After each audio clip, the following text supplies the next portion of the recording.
Case number 1, Megan Huntsman, serial infanticide, discovered 2014, killings 1996 to 2006. It was a quiet Saturday morning in Pleasant Grove, Utah, April 2014. A family began cleaning out the garage of their suburban home, expecting nothing more than dust and clutter. But when they pried open a heavy cardboard box, their world shattered. Inside lay the tiny remains of a newborn, wrapped and hidden away as though its short life had never mattered. Panic and disbelief filled the air. The 911 call was frantic, trembling. "There's a dead baby in the garage?" Police rushed to the scene. What they found was beyond comprehension. One box turned into 2, then 3, then more. In total, 7 tiny bodies, each placed in separate containers concealed in the shadows of a family home. Officers stood frozen, the silence broken only by the sound of muffled sobs from neighbors who gathered outside. The horror of it settled heavily in the spring air. The victims were infants, voiceless, defenseless children who never had the chance to breathe more than a few moments of life. Each one deserved to be held, loved, and cherished. Instead, their first and last moments were spent in silence, taken by the very person who should have protected them most, their own mother, Megan Huntsman. Before the truth was uncovered, Huntsman had lived a life that seemed almost ordinary. She was the mother of 3 daughters who survived, and she blended into the Pleasant Grove neighborhood. But behind closed doors, her world was collapsing. Struggles with meth addiction consumed her, and her marriage spiraled into dysfunction. Neighbors thought of her as quiet, troubled maybe, but no one suspected the unthinkable, that 6 of her newborn children had been murdered and hidden in boxes just feet from where her other children played. The discovery shook the community to its core. Families who had lived side by side with Huntsman suddenly questioned everything they knew. Friends asked themselves how they had missed the signs. Mothers in the neighborhood hugged their children tighter that night, haunted by the reality that tiny lives had been silenced next door. Investigators worked relentlessly, piecing together the unimaginable timeline. DNA confirmed the infants were Huntsman's children, born between 1996 and 2006.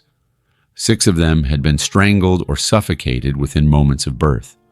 One, investigators believe, was stillborn. For a decade, their small bodies remained hidden, locked away in silence, while life outside the garage carried on.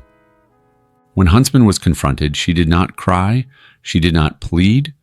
Calmly, she admitted to killing 6 of her babies. She explained that her addiction had made her unfit to raise more children, that she could not handle them. Her words were chilling in their lack of emotion. For detectives, and the hardest part was her calm detachment, as though these were not human lives, but secrets she had been forced to stash away. In court, Huntsman pleaded guilty to 6 counts of murder. The prosecutor described the deliberate pattern of secrecy: pregnancies hidden, births in solitude, followed by cold, calculated killings. The courtroom was heavy with grief as family members listened. Every testimony, every photograph was a reminder of 6 children who never had a chance to smile, to speak, or to grow. When the sentence was read, the judge called the crimes among the most heinous he had ever seen. Megan Huntsman was sentenced to 6 consecutive terms of 5 years to life.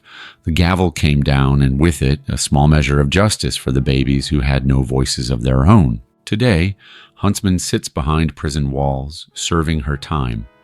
Her surviving daughters have grown into adulthood, carrying the unbearable knowledge of what their mother had done. The Pleasant Grove home has changed owners, but neighbors say the memory of that day will never leave them. The garage, once an ordinary space, is forever remembered as the place where innocence was hidden and lost.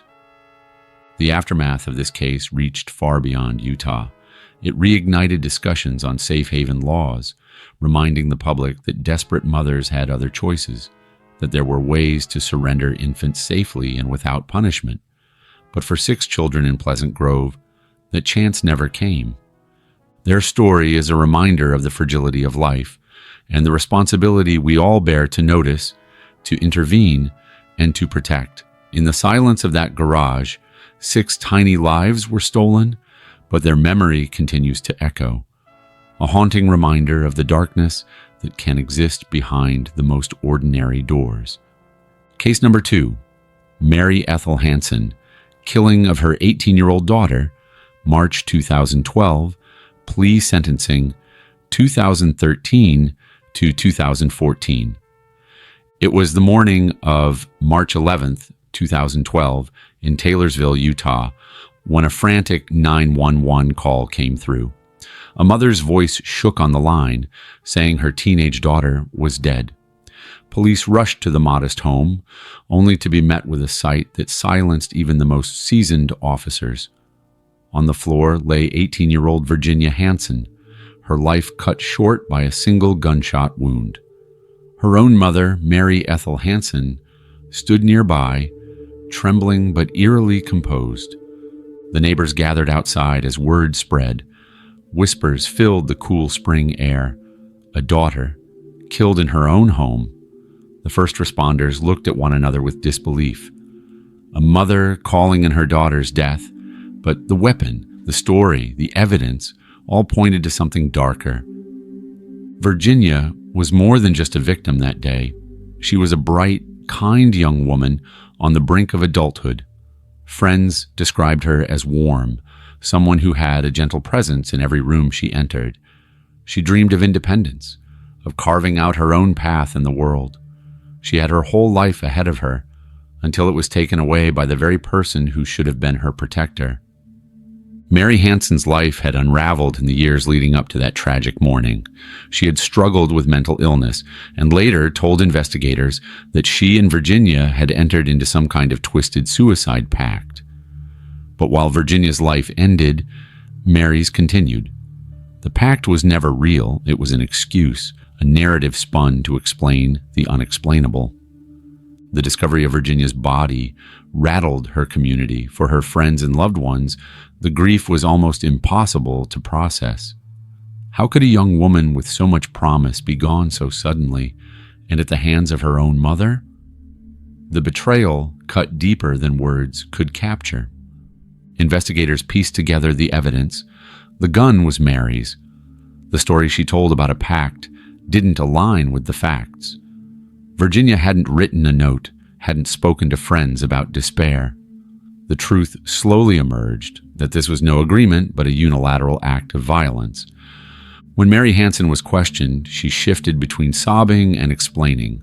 She admitted to pulling the trigger, claiming she had been overwhelmed, unable to let her daughter live in what she believed was a cruel world. Detectives described her words as haunting, spoken with the conviction of someone who had twisted love into something lethal. In court, Mary Hansen pleaded guilty but mentally ill to the killing of her daughter. The prosecution painted a picture of betrayal, a mother breaking the most sacred bond.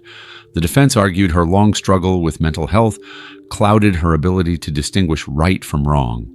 Sitting in the courtroom, Virginia's loved ones wept as her memory was honored. Her photographs placed before the judge, reminders of the bright young life that had been extinguished. When sentencing came, the judge acknowledged the complexity of the case, but his words were sharp. No mental illness could erase the fact that a young woman was gone forever, and her mother had pulled the trigger. Mary Hansen was sentenced for manslaughter under the guilty but mentally ill plea. Justice, though measured, could never bring Virginia back. Today, Mary Hansen lives with the weight of what she did, incarcerated, her life defined by that one devastating act. Virginia's friends and family, meanwhile, are left with memories of her laughter, her kindness, her dreams. They are also left with questions that will never be answered. The aftermath of Virginia's death rippled across Utah, a chilling reminder of the fragile line between care and destruction, between love and control. Communities began talking more about mental health, about recognizing when someone was struggling, and about the dangers of unspoken despair. But for Virginia, the conversation comes too late. Her story lingers as both tragedy and warning, a young woman whose life was stolen not by a stranger, but by her mother, a betrayal so profound it still echoes through her community, leaving behind a haunting truth. Sometimes the greatest danger lies within the very walls meant to keep us safe. Case number 3, Jasmine Ruth Bridgeman, role in death of toddler James J. Seeger, death reported 2015. Plea, sentence 2016. It was late April 2015 in Layton, Utah, when a 911 call shattered the quiet night. On the other end, a frantic voice reported that a 2-year-old boy was unresponsive. First responders rushed to the small apartment, sirens piercing the darkness. Inside, they found little James J. Seeger lying lifeless on the floor. His tiny body was covered in bruises, his face swollen, his spirit already gone. The scene broke even hardened paramedics. This wasn't an accident. The marks told the story of prolonged, brutal abuse, and as they looked around the room, their eyes landed on his mother, Jasmine Bridgeman, and her boyfriend, Anthony Cordova. Their explanations were thin, their emotions hollow. Neighbors stood outside in disbelief as word spread that a toddler, barely 2 years old, had been beaten to death in his own home. JJJ was more than the headlines that would follow. He was a bright-eyed, playful little boy who loved being held, whose giggles could light up a room. He had just begun to form words, to run, to explore the world. Family members described him as sweet and full of life. His short years should have been filled with bedtime stories, laughter, and the safety of his mother's arms. Instead, his life ended in terror and pain. Jasmine Bridgeman's life had been marked by instability. She struggled to provide a stable home, and her relationship with Cordova quickly turned toxic. In the weeks before JJ's death, signs of abuse appeared. Neighbors later reported hearing cries, but no one imagined the severity of what was happening behind closed doors.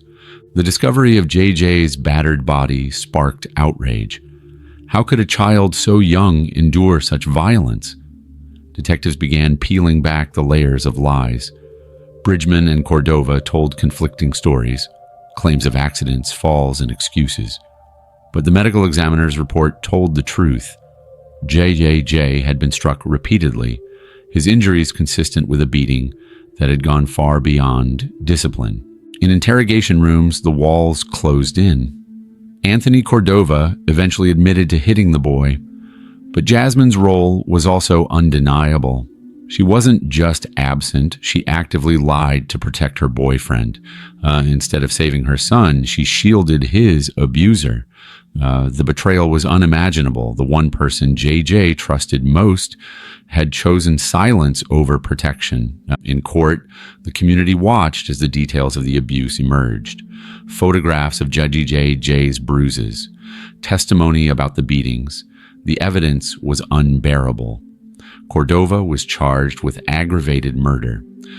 Jasmine pleaded guilty to obstruction of justice, admitting she lied to investigators and covered up the abuse.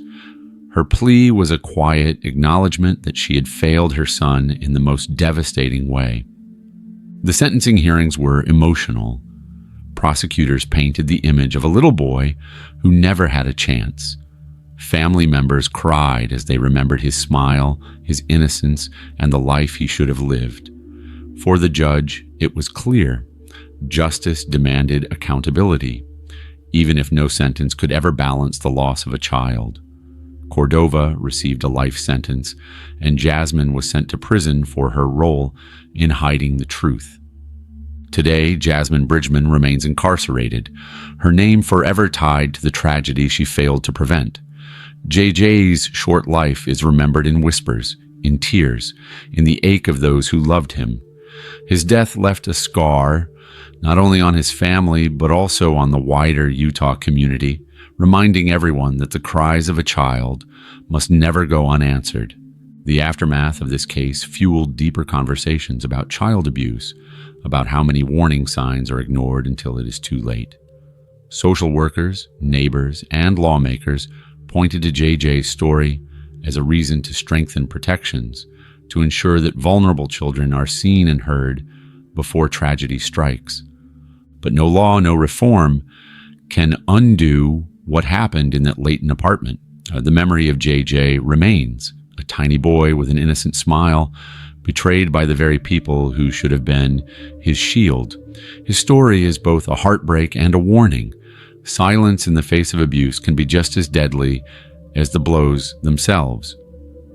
Case number 4, Lisa Jo Vanderlinden, death of 2-year-old foster son Lucas Call, August 2018, plea and sentence 2020. It was August 2018 in Duchesne County, Utah, when a call came in that would forever change the community. A 2-year-old boy, little Lucas Call, had been rushed to the hospital.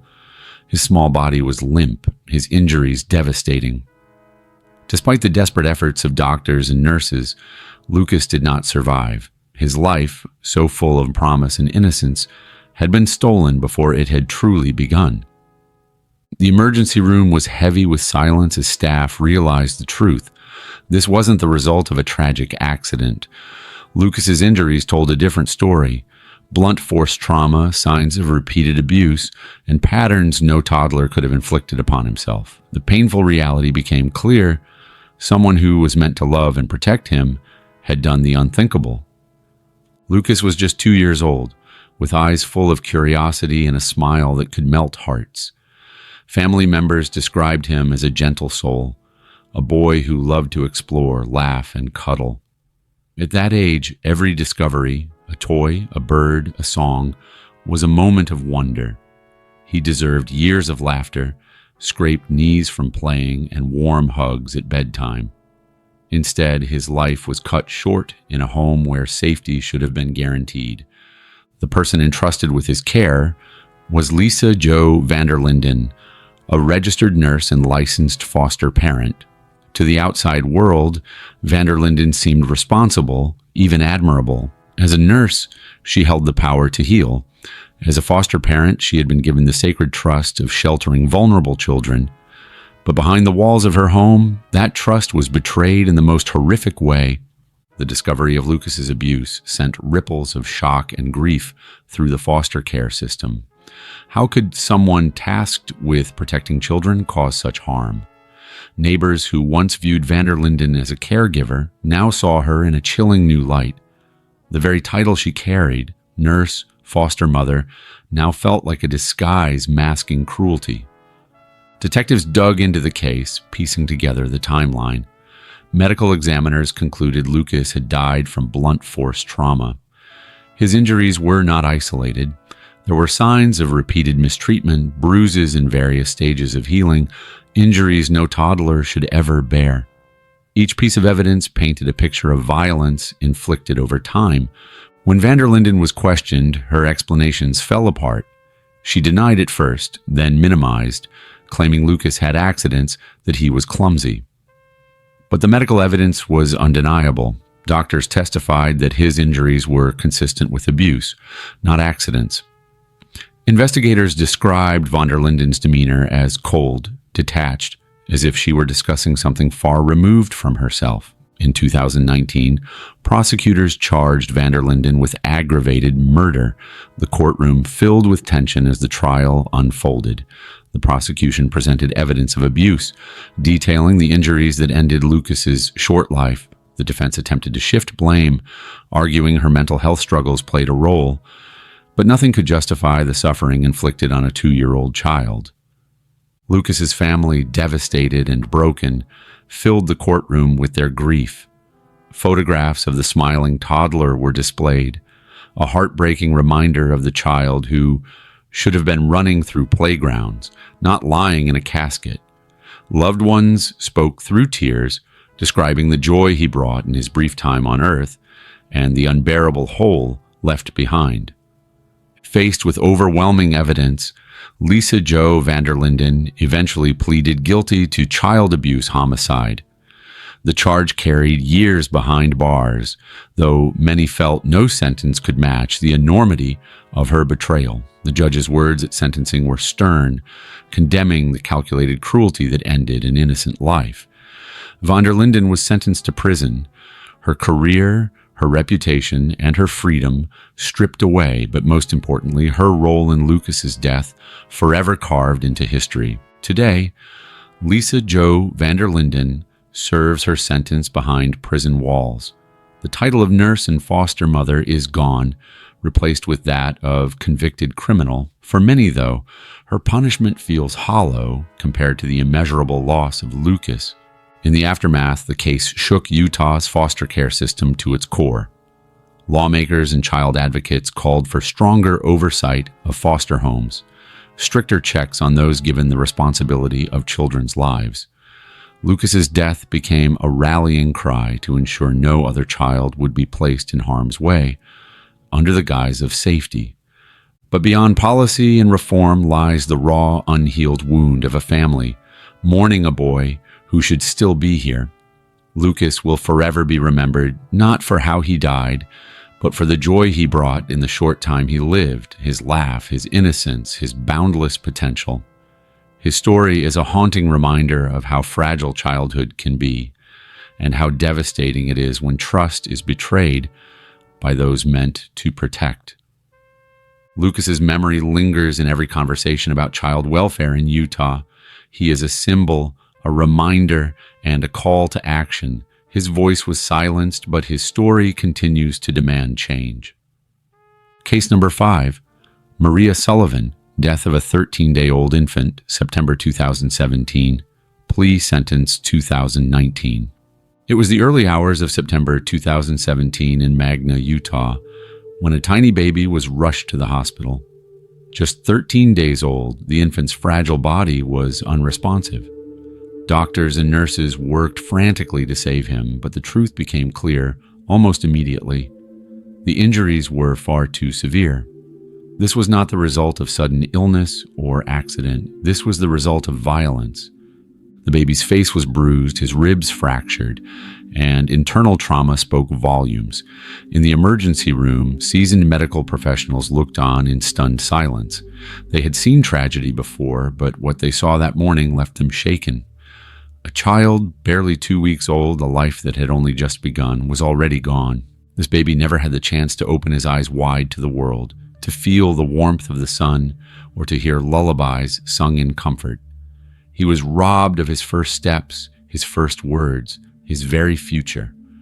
Every coo, every cry should have been met with love. Instead, his earliest moments were filled with pain, inflicted by the people meant to protect him. Investigators soon turned their attention to the baby's mother, Maria Sullivan, and her boyfriend. From the beginning, their stories were riddled with contradictions. They spoke of accidents, of slips and falls, of unexplained injuries, but the medical examiner's report told a much different story, a brutal and deliberate one. The baby's injuries could not be explained away. They reflected repeated blows and violent handling. For detectives, unraveling the truth was heartbreaking. They sifted through timelines, pieced together inconsistencies, and confronted Maria with the evidence. Her responses shifted. Excuses, denials, then silence. In the end, she could not escape the reality. She had failed to protect her newborn. The arrest sent shockwaves through the community. How could a mother harm a child so small, so helpless? Neighbors who had seen Maria walking with her infant just days before could not reconcile the image of a swaddled baby in her arms with the horror of what had happened. For many, the betrayal was too much to comprehend. In the courtroom, the details of the baby's death were laid bare. Photographs, medical testimony, and the voices of family who grieved filled the air with unbearable sorrow. The prosecution described the infant's last days, days that should have been filled with love and nurturing, but instead were marked by cruelty. They emphasized the ultimate betrayal, a mother who turned away from her duty to protect. Maria Sullivan eventually pleaded guilty to child abuse charges tied to the baby's death. Her guilty plea was both an admission and a final acknowledgement of her role in the tragedy. At sentencing, the judge's words were searing. No punishment, he said, could equal the life lost, but justice demanded accountability. Sullivan was handed a prison sentence, her freedom exchanged for the choices that ended her baby's life.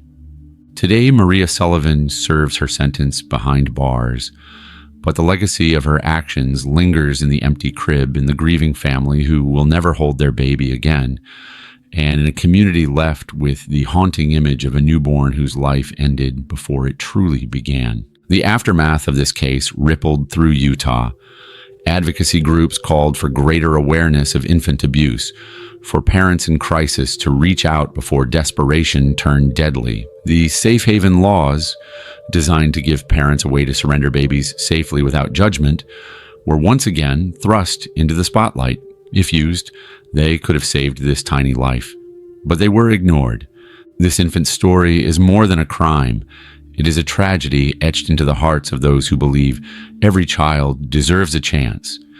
His voice was silenced before it could even form words, but his story continues to speak, reminding us of the fragility of life and the responsibility we share to protect the most vulnerable.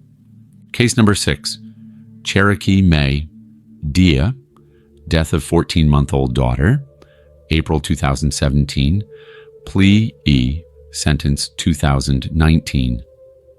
It was April 2017 in Ogden, Utah, when paramedics responded to a desperate call. A 14-month-old little girl had been found unresponsive. The child was rushed to the hospital, her tiny body bruised, battered, and broken. Doctors fought to revive her, but the injuries told a story of relentless violence.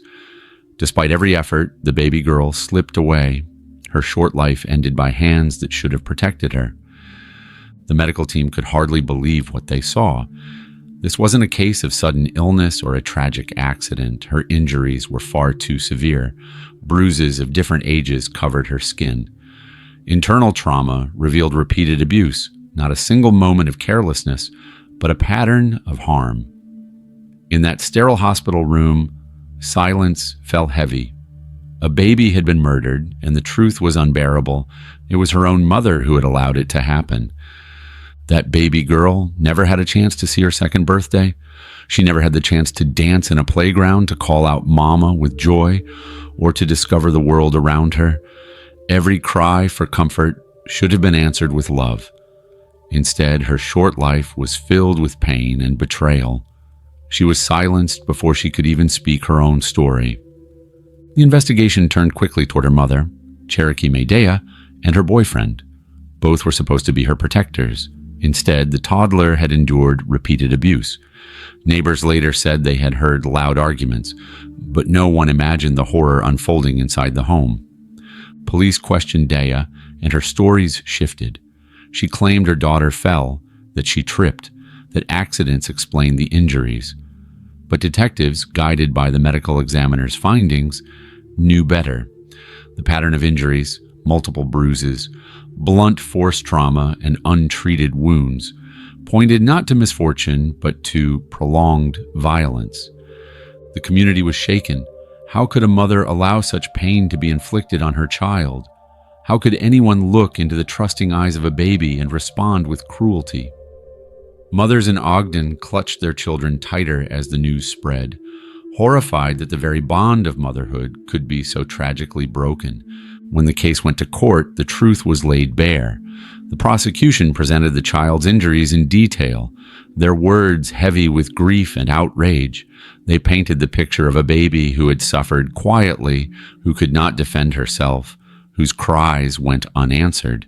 They argued that Cherokee Dea bore responsibility not only for her direct actions, but for failing to shield her daughter from repeated harm. The defense pointed to Dea's troubled life, her unstable circumstances, and her struggles.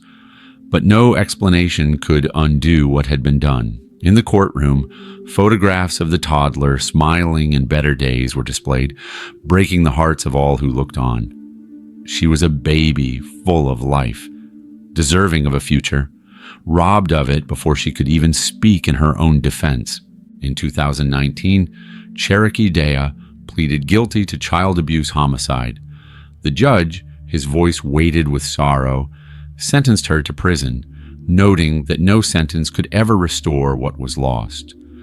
Her admission was a final acknowledgement that she had failed in the most sacred duty, to protect her child. Today, Cherokee Dea serves her sentence behind bars. Her daughter's short life remains a symbol of innocence betrayed.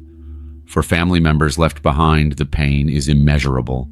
They speak of birthdays that will never be celebrated, of milestones that will never be reached, of a little girl who should still be running, laughing, and living.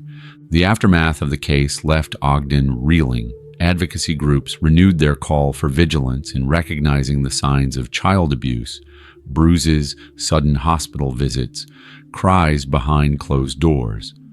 Social workers and lawmakers pushed for reforms to ensure children in danger would be seen and saved before it was too late. But reforms cannot heal the wound of a child lost. The memory of this little girl lives on, not in the details of her death, but in the reminder she leaves behind.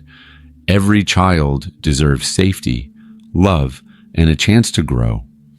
Her story remains a haunting call to action, urging us all to be watchful, to speak up, and to never ignore the signs of suffering. Case number 7, Reyna Elizabeth Flores-Rosales, death of her 6-year-old son, Norland Cruz, reported 2019, guilty verdict and sentence 2023. It was the summer of 2019 in West Valley City, Utah, when police officers responded to a call that no one could forget. Inside a modest home, they found 6-year-old Norland Cruz, lifeless, his small body marked with the unmistakable evidence of prolonged abuse. His face was bruised, his limbs thin and frail, his spirit already gone. For the first responders, it was a scene that pierced through even their toughest armor. A little boy, innocent and defenseless, had endured years of cruelty within the very walls that should have been his sanctuary. Norland was more than the tragedy that would later define his name. At just 6 years old, he was a child full of energy and wonder, eager to explore, laugh, and play. He had a shy smile that could light up a room, and teachers recalled how he longed for simple kindness. But his home life was far from the safety every child deserves. Behind closed doors, his childhood became a nightmare. Investigators soon uncovered the terrible truth. Norland's mother, Reyna Elizabeth Flores-Rosales, had subjected him to relentless abuse. What should have been hugs and bedtime stories became beatings and neglect. The cycle of cruelty stretched over months and years, leaving scars both visible and invisible. Neighbors later admitted they had seen signs, bruises, exhaustion, the withdrawn look in his eyes, but few realized the depth of the suffering until it was far too late. The day his death was discovered, the community's grief turned quickly into outrage. Parents clutched their children tighter, horrified that a mother could become the source of such torment. The betrayal was almost too much to process. The one person meant to shield him from harm had become his greatest danger. The investigation was painstaking. Detectives collected photographs of injuries, testimonies from relatives and teachers, and the haunting details of what Norland endured. Medical examiners revealed the extent of his suffering: repeated beatings, untreated wounds, malnutrition. Each revelation painted a clearer, more devastating picture of systematic abuse. When Reyna was arrested and interrogated, her words rang hollow. She shifted blame, minimized and denied, but the evidence was unrelenting. There was no escaping the truth of what she had done. For investigators, the hardest part was the realization that Norland's death had not been sudden. It had been the slow extinguishing of a childhood under the weight of cruelty. The courtroom became a place of both grief and fury. Prosecutors presented the evidence with precision, describing Norland's final days in detail that left jurors shaken. They argued that his death was not an accident, but the direct result of his mother's choices. Choices to harm, to neglect, to ignore his cries. The defense tried to cast shadows, pointing to Reyna's difficult past and personal struggles. but those excuses collapsed against the overwhelming evidence of her son's suffering. Sitting in the gallery, family members broke down as photographs of Norlin, smiling in happier moments, were shown alongside the stark truth of his injuries. The contrast was unbearable. In 2023, after years of proceedings, Reyna Elizabeth Flores-Rosales was convicted of reckless child abuse homicide and multiple counts of aggravated child abuse. The judge delivered her sentence, consecutive prison terms, including 5 years to life for the homicide charge. It was accountability, though for many it could never be justice. Today, Reyna sits behind prison walls, her name forever tied to betrayal. Norlin's memory, however, lives on. He is remembered not for the way he died, but for the boy he was, a child who loved, who laughed, who should still be running through schoolyards and dreaming about his future.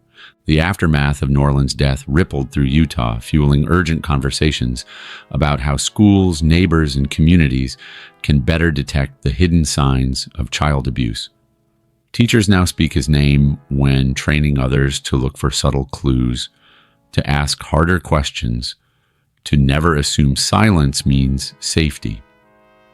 Norlin's story is heartbreaking, but it is not forgotten. His short life is a reminder of the fragility of childhood and the sacred responsibility every parent holds. He deserved a mother's love, not her cruelty. And though his voice was silenced at 6 years old, his story continues to speak, urging us all to see, to act, and to protect the children who cannot protect themselves.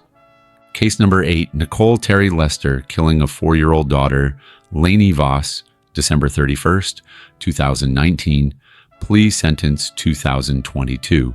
It was the evening of December 31st, 2019, as families across Utah prepared to welcome the new year with fireworks and celebration. But inside a quiet West Valley City home, tragedy was unfolding.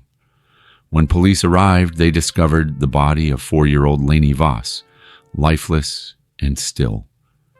The new year would begin, not with joy, but with heartbreak. The killer was not a stranger, not a shadow lurking outside, but the very person Lainey trusted most, her mother, Nicole Terri Lester. Lainey was just beginning to bloom into her own little personality. At 4 years old, she loved dolls, giggling and twirling in dresses.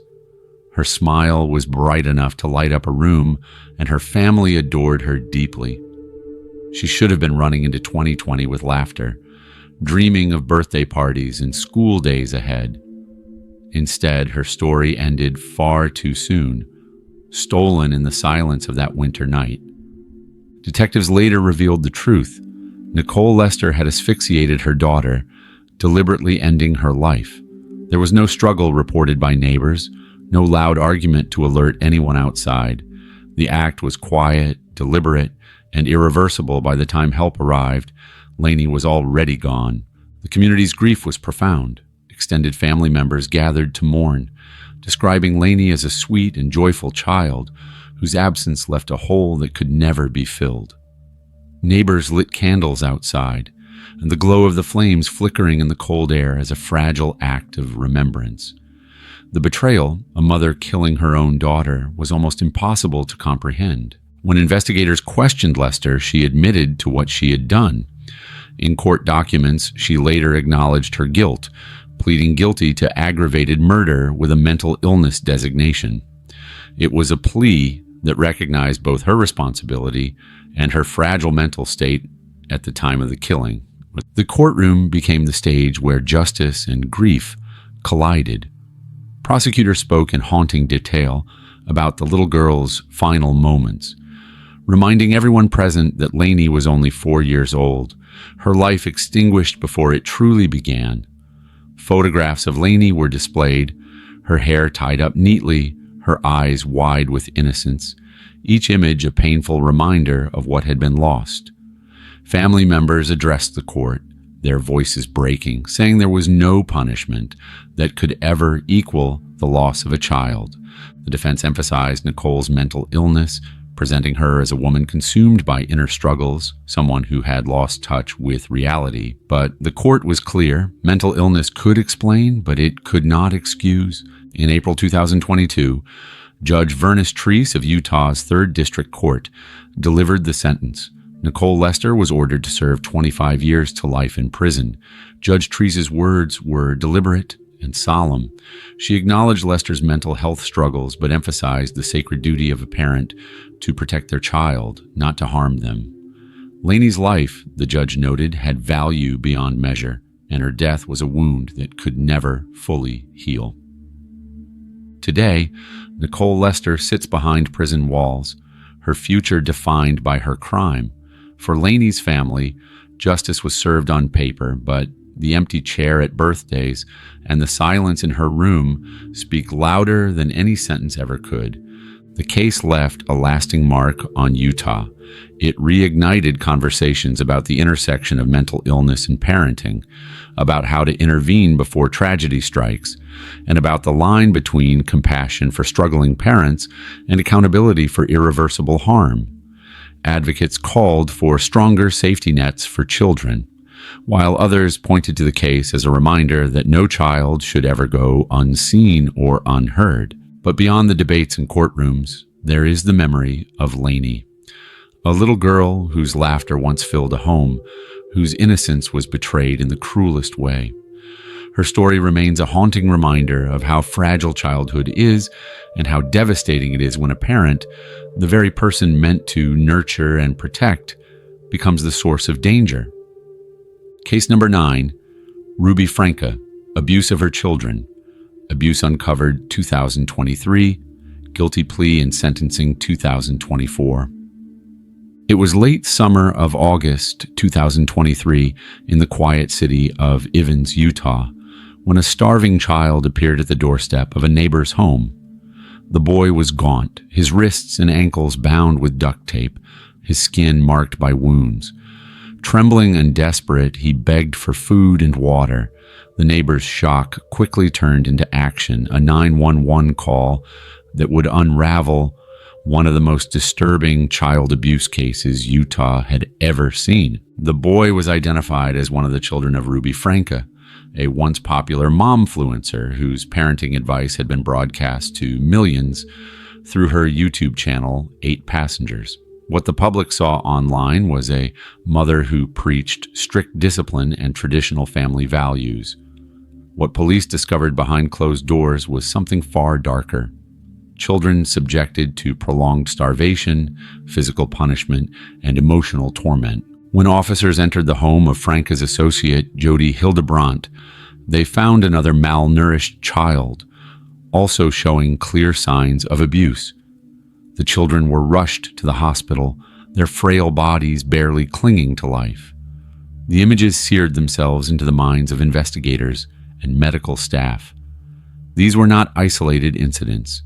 These were years of cruelty, covered up behind the glossy image of family life portrayed on YouTube. Ruby Franke's children had once been featured in wholesome videos, smiling, singing, doing chores. But beneath the surface was a world of control and suffering. Prosecutors later revealed chilling details. Food withheld for days, children forced to sleep on the floor, punishments involving isolation and physical restraint. The very tools that should have been used for nurturing, meals, affection, safety, were twisted into weapons of domination. The arrests of Ruby Franke and Jody Hildebrandt sent shockwaves across Utah and the online world. Parents who had once followed Franke's parenting channel were horrified. Neighbors asked themselves how they could have missed the signs, and above all, people grieved for the children, victims who had endured years of silence before one brave escape. As the case moved into the courtroom, the details became even harder to hear. Prosecutors presented evidence of torture-level abuse, describing how the children's cries for help had been ignored or dismissed for years. Ruby Franke, once a woman who shared tips on raising children, now sat shackled in a courtroom, accused of unspeakable cruelty toward her own family. The defense painted a picture of manipulation, pointing to Hildebrandt's influence as a controlling force over Ruby. But for the jury and the public, responsibility could not be shifted away from a mother's duty to protect her children. The emotional weight in the courtroom was heavy. Family members of the children wept as testimony described how basic human needs, food, comfort, safety, had been denied for so long. In February 2024, Ruby Franke stood before Judge John Walton in St. George's 5th District Court. With cameras watching and the world listening, Franke pleaded guilty to 4 counts of aggravated child abuse. Her voice cracked as she admitted her role in the suffering, but her words could not undo years of torment. Judge Walton was firm. He sentenced her to 4 prison terms of 1 to 15 years each to run consecutively. It was a punishment designed to ensure accountability for every child who suffered. The sentencing brought some measure of closure, but the scars remained. For the children, recovery would take years, physically, emotionally, and spiritually. The courtroom heard directly from those who had suffered, and their voices trembling yet strong, describing what it meant to finally be free. Tears filled the gallery as the reality sank in. Justice had been served, but healing had only just begun. Today, Ruby Franke serves her time in a Utah state prison. Once seen as a guide for parents online, she is now remembered as a cautionary tale of how appearances can mask hidden horrors. Her children are in safer hands, beginning the long road of rebuilding their lives. Advocates say their bravery, especially the child who escaped and knocked on a neighbor's door, saved not only their own lives, but also sparked broader awareness about child abuse hidden in plain sight. The aftermath of the case has been profound. Utah communities have been forced to re-examine how child abuse is reported, how neighbors, schools, and even online audiences respond to red flags. Advocacy groups now push harder for education around recognizing abuse and offering safe reporting channels. For many, the Franke case is not just a crime. It's a reminder that suffering can exist behind smiling family photos and perfectly curated videos. But above all, this case belongs to the children, their resilience, their survival, and their voices. What was stolen from them can never fully be restored, but their story stands as a warning and as a beacon. They endured what no child ever should, and in the end, they found freedom. Their courage turned the darkness of their mother's betrayal into a light that forced the world to see, to listen, and to act. Case number 10. Stephanie Sloop, death of 4-year-old son Ethan Stacy, death 2010, guilty plea and sentence 2014. It was May 2010 in Layton, Utah, when a frantic search began for a little boy named Ethan Stacy. Only 4 years old, Ethan had recently arrived from Virginia to spend the summer with his mother, Stephanie Sloop, and her new husband, Nathan.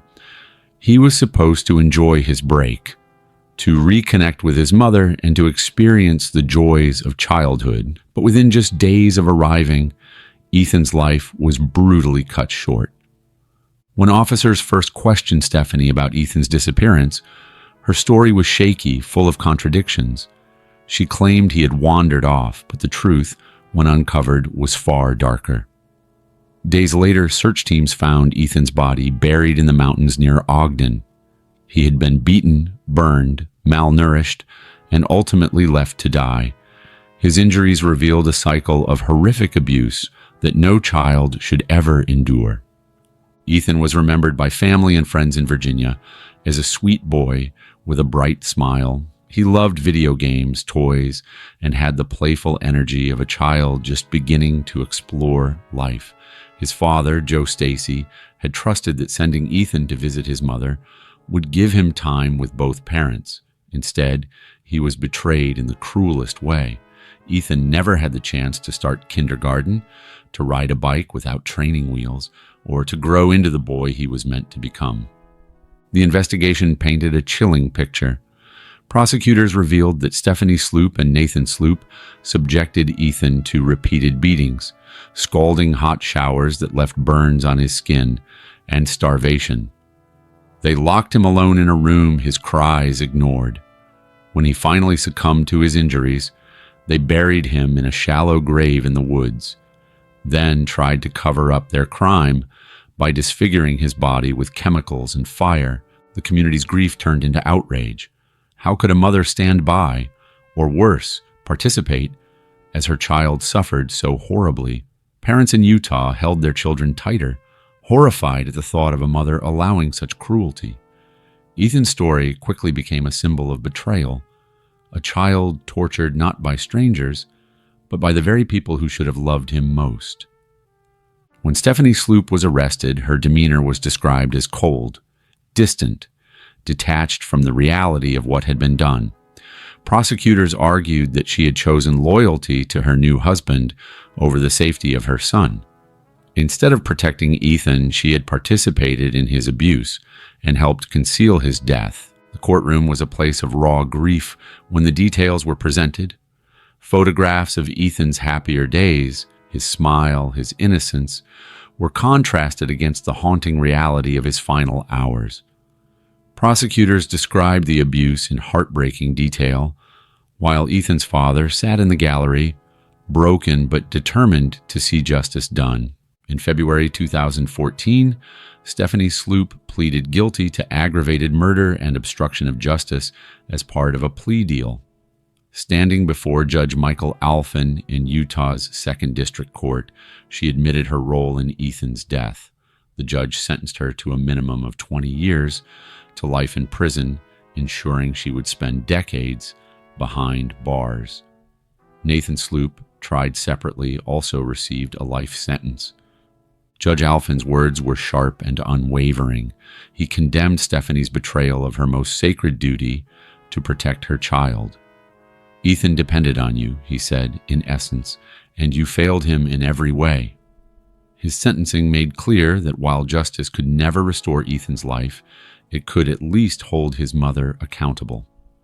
Today, Stephanie Sloop sits in a Utah prison, her freedom stripped away, her name synonymous with one of the state's darkest child abuse cases. Ethan's father continues to honor his son's memory, ensuring that people remember the boy for his smile and his laughter, not just for the tragedy that took him away. The aftermath of Ethan's murder sent ripples through Utah's legal system. His death sparked renewed calls for stronger child welfare checks and greater protections for children in custody disputes. Advocacy groups pointed to his story as a rallying cry.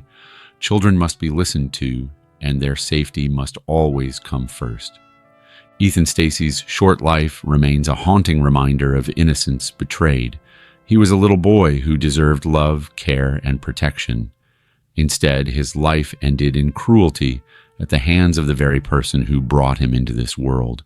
His story is more than just a case. It is a call to action, urging all of us to ensure that no child suffers in silence, and that justice, though delayed, always has its voice. Outro. Yet every one of these stories we've told is more than just a headline. They are the lives of children. Silence too soon. Ethan Stacy, Lainey Voss, little Norland Cruz, baby Lucas, and the many other young souls we've spoken about, their laughter should still be echoing in classrooms and playgrounds today. Instead, we are left with silence and with memories that ache. This collection is, first and foremost, a tribute to them. Their lives mattered. Their stories deserve to be told with dignity so that they are never forgotten. As painful as these cases are, we share them not to sensationalize tragedy, but to shine a light on something urgent. Behind every act of violence we've covered, there were warning signs, struggles with addiction, untreated mental illness, isolation, cycles of abuse. Each case is a chilling reminder that when these issues are ignored, the consequences can be fatal. If you or someone you know is struggling, whether it's overwhelming stress, addiction, or the weight of mental illness, please do not wait until it spirals to this destructive stage. Seek help. Reach out to your local support center, to counselors, hotlines, or community groups. Asking for help is not a weakness. It is the strongest step you can take to break the cycle and protect those who depend on you most. And to everyone listening, awareness is our first line of defense. Share these stories, talk about them, and use them as reminders that child abuse, neglect, and untreated trauma are not private matters. They are community concerns. Together, by refusing to stay silent, we can shine a light into the darkness, protect the innocent, and make our communities safer. These children cannot speak for themselves anymore, but we can speak for them. We can honor them by refusing to look away, by raising awareness, and by saying enough is enough. And if you found this video impactful, please subscribe if you haven't already. Sharing and subscribing helps ensure these voices are heard far and wide. Together, we can turn awareness into action and action into protection. Let's make sure no child has to suffer in silence again.